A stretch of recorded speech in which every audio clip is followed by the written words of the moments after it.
I'm gonna be one on streaks. One rapping back. Once I cap this, I'm on streaks. I've left that guy. I'm hitting bell. I'm close to streaks. I'm hiding in bunker. He stunned me in bunker. I'm gonna go play the right. Didn't hit No, he didn't hit me. One's gone cap. One's gone cave. 100% cave. Pull up. Can someone get me open? It's already open. I'm dead. Fair enough. Two. Hitting it. Ice.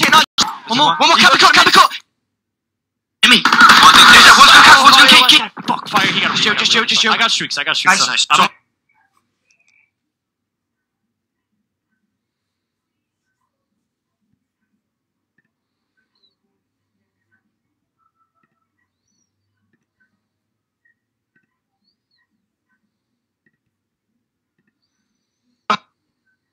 Get out. He's holding cabin.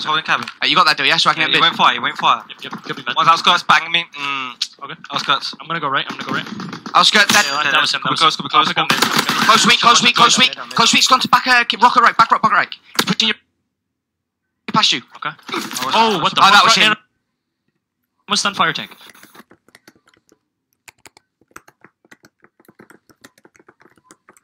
There's one stun mid. Stun. Cabin. I'll think about as good as now. It sounds like they had like one maybe with she's going around. Tommy thought the player was kind of pushing right through ice. Meanwhile, the player stopped and hid in the corner cabin. Either way, a 2-0 lead in the opening 2 minutes is a fantastic spot to be in. If you are Splyce, remember they are kind of in the preferred side spawn of this map, so any lead you can get here is absolutely great for them. But either way, when you start off a combined 12-0 on a map, you're probably going to get a couple scores. It was very, very scary early, but here, a chance now for UNILAD. They're spawning Splyce out cabin. They've got a touch. Well, one player actually does spawn deep, so there is going to be an ability to chase him down here, and you have the streaks. That'll be a return. Felony 7-2. 4 kills in a row, and he might actually pick up another fighter pilot if he makes some plays here. Yeah, and he knew the final player's also here near bunker, thought he was on the outskirts. Meanwhile, Wuskin had already rotated in the middle map. But nobody on the side of UNILAD switching to Mountain, even though they know at least one player had to have had streaks. Nearly cost him there. Got Tommy on a 5 streak still. Tommy lived that entire scenario. We saw him at the cabin cover. He then went to the first hard point, got the kills in the bunker, helped pull the flag, ran back to his spawn, escorted the carrier. What a ridiculous run he's on. 2 players kill off streaks.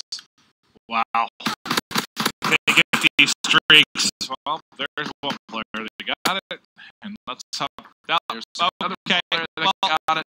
This is ugly a half as you can have UNILAD. I mean, literally the only thing you can maybe look towards is the fact that you get the better side on the half switch, but the fact that you have all the streaks to work with, is it? This is absolutely the furthest kind of differential we've seen in a score so far this map. The S&D being 6-3 was honestly closer than that, in my opinion, because of how the rounds went down and how they were won. The hard point, obviously, a 3-second difference, but a 3-0 flag cap lead for Splyce and 2 players with streaks and still on the streak. Favor Splyce so hard here. Yeah. One more kill and they both earn another. That's what can be tough, you know, when you're starting on a less preferred side. Not only do you need to not allow some caps to go through try your best, but you can't feed streaks. And unfortunately, that's exactly what happens here. So it's a good job from Splyce to open things up from that side. Tommy only went up, but he's going to have to wrap back here defensively. Good stuff from him, and still has a lot of streaks to work with. He did pick up the mortar as well. But the pressure is coming in early here from UNILAD.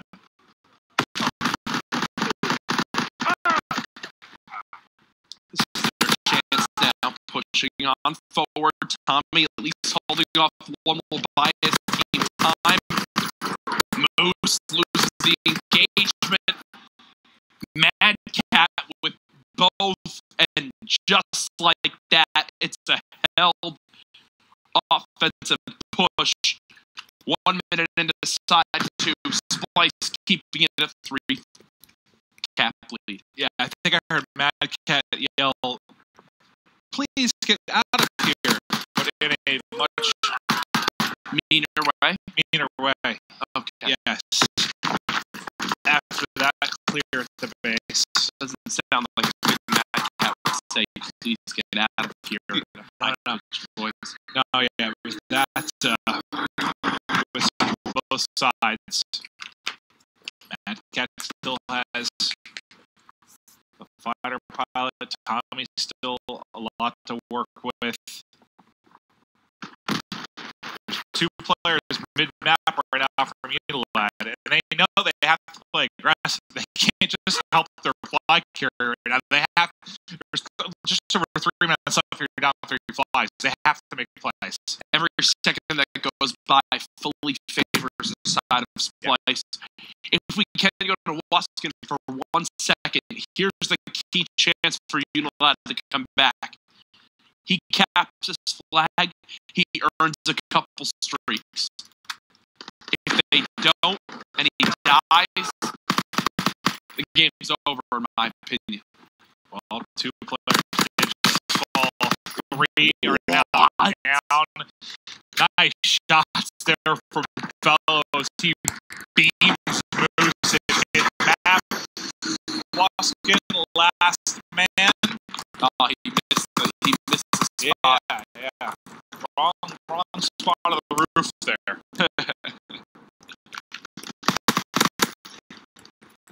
Fellow almost kills another one. Now you got Mad Cat behind. This is getting very stressful if you are Waskin. You know Mad Cat is pushing in. Tommy doing his job at home to cover the flag carrier as well. Mad Cat now pushing forward. Can Waskin survive this? The answer is no. Waskin drops. That may very well be the game. Mad Cat twice now in the second half. Saving plays. The one was at his base when he was getting overwhelmed in a 3v1 and killed the entire push. Wait, how did he get return on the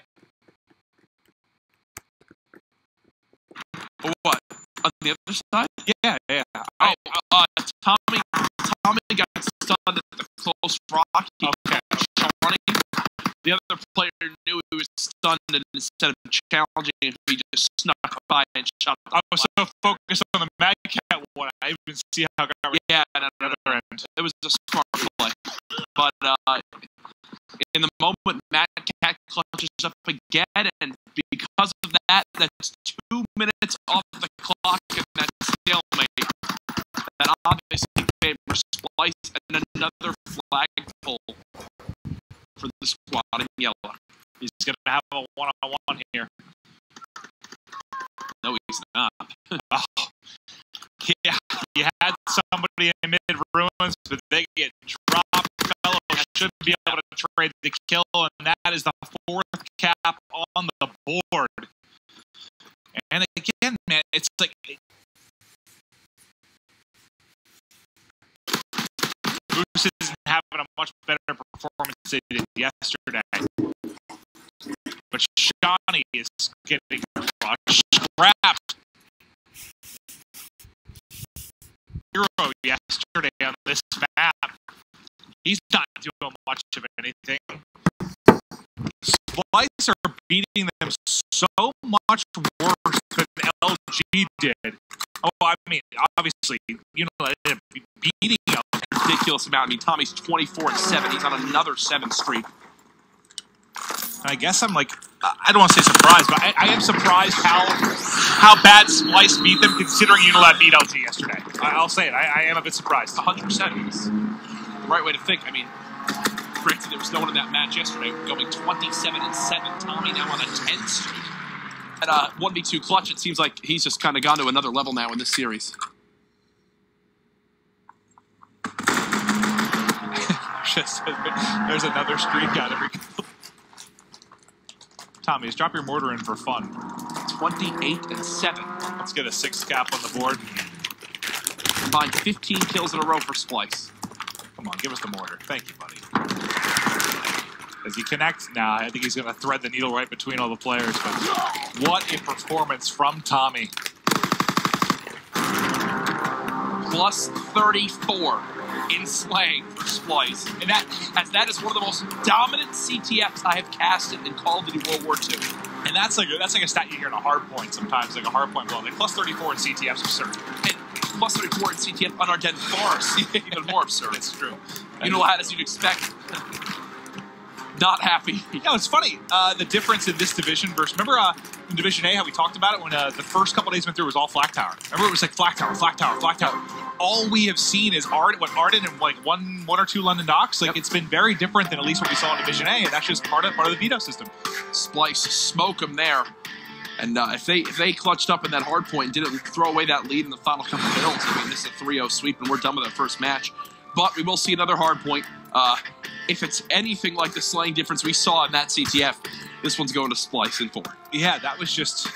It's like one of those games that's just a little bit tough to commentate at times because it felt like it was over in the first couple of minutes. Like, they just got out to such a big lead. It was 4 down in the first 15 seconds. They got a score, 2 scores like the opening 90. Like, it was just over so quickly, and you just never saw... It's like you just kind of watched the stats for UNILAD get progressively worse, and Tommy just continued to go off. That was brutal, especially if you're a UNILAD fan. And that wasn't one thing where it was small mistakes. Like, sometimes when we talk about UNILAD, it's like, oh, man, if one guy picked it up a little bit, or, oh, man, if this one play went differently, they could have got the victory. No, they smoked. They got destroyed from literally the first kill of that game to the last engagement win for Tommy. There's 4 faces that just got smoked. Yeah. And again, they get smoked in the CTF after really choking the search and destroy. They are at an all-time kind of low right now as a squad. They've got to bounce back, and we know that in the past, complaints we've heard from prior teammates of, especially Scraps, has been how his mindset just completely goes into the gutter. Well, he did say, I talked to him on Hot Mic about that actually, and I was like, listen, you're a guy, and I see you go off on Twitter sometimes after losses. Like, if you lose a map 1 or something, do you tilt in the series? He's like, honestly, no. It's not a mid-series thing. He basically said, like, I feel rage afterwards. Like, when it's a series I know we could have won, that's where it really hits me.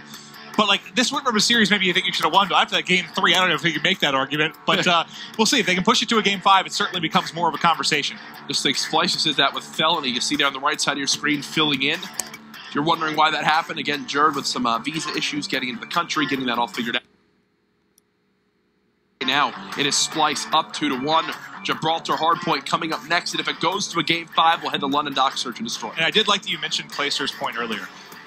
It's like Splyce right now, you almost have nothing to lose. Like, yes, having a bad week sucks, but, like, you know you have a fill-in, like, you know you're going to improve. It's like you're playing with house money. Like, you know, you just don't feel like you have something to lose, whereas everyone they're playing against has, like, a little bit of added pressure. Like, oh, you lost to Splyce with a sub? Like, that's what Clay was dealing with last night. So, Splyce, man, I don't know. They're just trying to have fun right now, deal with a bad situation, and in this series, they're doing just that. I mean, imagine if they did come in, man, start out like 3-0. They'd be like, Jared, stay over, you're good.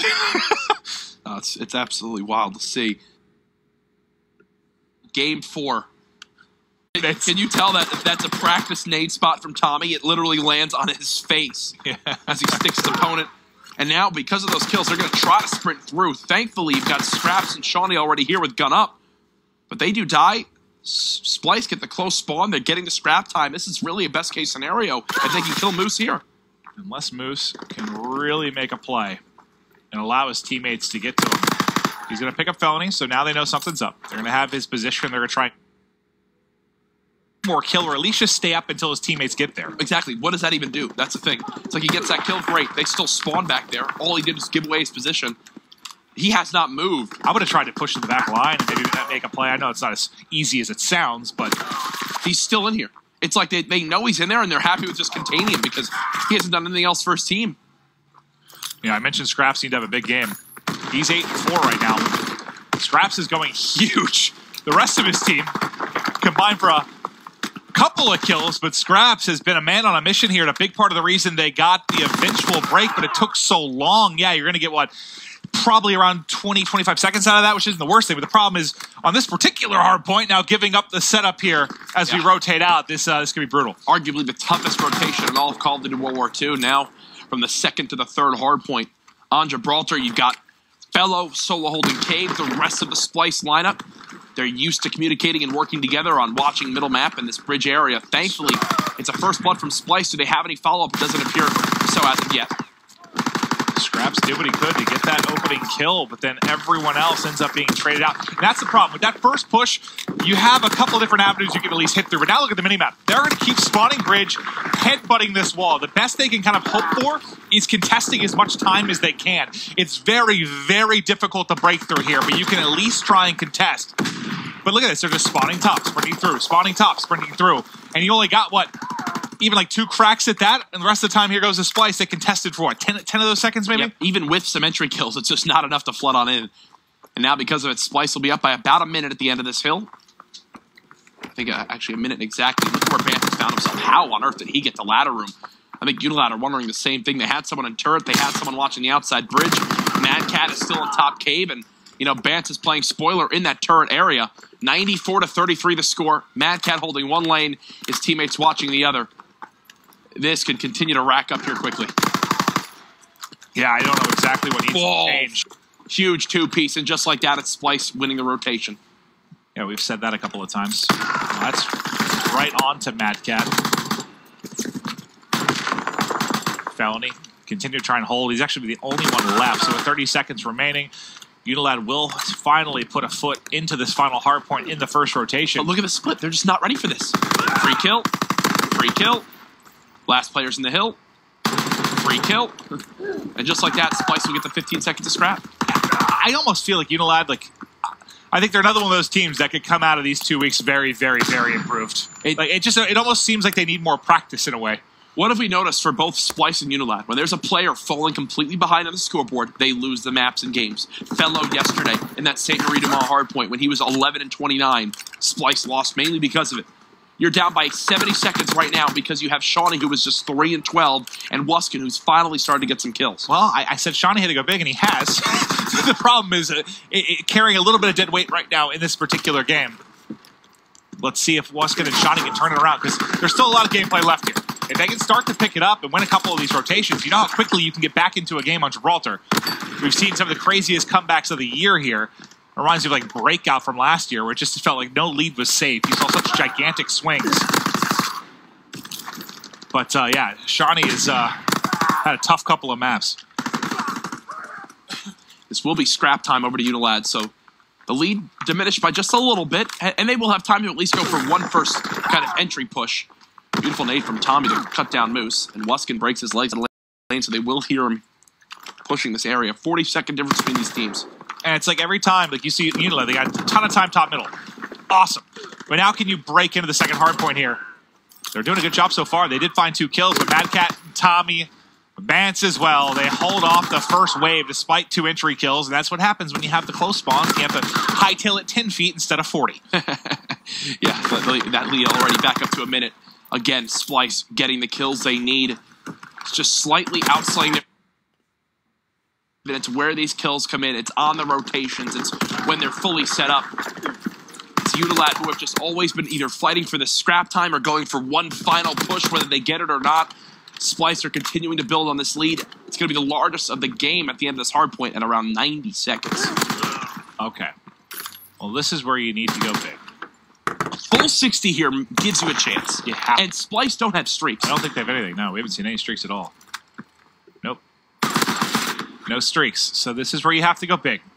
Like you said, you get the full 60 here, you're right back into this game. This first push is huge. You have got to hold the first. It becomes a lot easier after that. Here they come. Splyce trying to get in. First one drops the scraps. Second one to Moose. First hold looks strong.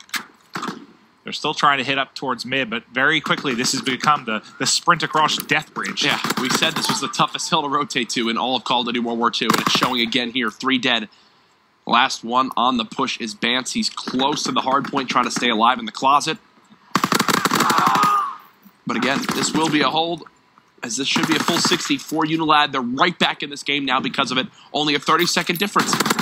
But now as we get over to Gun, this is where they really, really had some poor plays, right? They weren't ready for the split spawns. They weren't ready for Bance pushing through and getting set up in top window. Will they deal with it better here is the question. Luskin's going to have to pick up tunnel. He's doing just that. He's unfortunately got a grenade on the back of his foot, and he will fall almost immediately. Shawnee now on the other side in top window, but he has a PPSH, which isn't going to do a whole lot of damage from that position. Yeah, he's just got to move right away, and he knows it. Here comes the opportunity now for UNILAD to go for the break. They're already trying to keep Tommy busy in top cave. Thankfully for Splyce, it's Bance who's staying alive outside this green truck. As I say it, though, he does die. 193 to 142 the score. They've done a good job of holding the first bit of this hill. And I think this will be the hard point that might stand out the most for me. I mean, if Splyce gets another perfect hold here, this has been ugly from UNILAD. They've had trouble even getting close. This is a hard point we see contested so frequently, right? And they haven't been able to contest it at all. This has just been lockdown gameplay from Splyce, and they might put it a bit out of reach here. Yeah, from a full 60 on that top hard point outside bridge for UNILAD to a full 60 on turret. That just shouldn't happen. That just shouldn't happen. And Mad Cat's on a streak. I get the full 60 in the last hard point. I don't get allowing that, especially without any kind of streaks to use if you're Splyce. Now they have them, obviously, but that'll be 3 kills from Tommy. What better than that? You're racking up time in the hard point and also calling in streaks for your teammates on rotations. That turns a 3v4 into what feels more like a 6v4 when you're the fighter pilot this guy.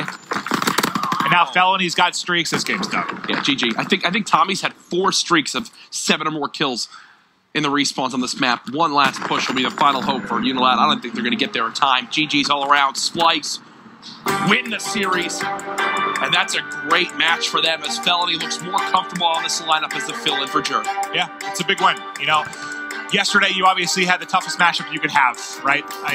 One of the toughest matchups you could have in a United. You push that the distance, you definitely get some confidence, I think, and now you know you're going to continue to improve to get the victory here.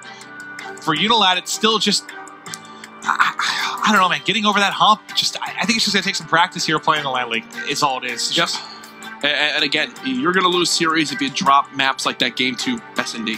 Simple as that. I mean, if you're going to play like that and throw away rounds, you are not going to win series. You're not going to convert those maps you need to, and it showed right there. That's the difference between a 2-0 lead, getting a Game 5, and not. And I don't want to compare them to Era exactly, because I know it's not the same thing. It's apples and oranges in a way, but like, it almost, I have that feeling when I watch Era play, like, when's Era going to make a mistake and kind of let the game slip away? Yeah. That's almost how I feel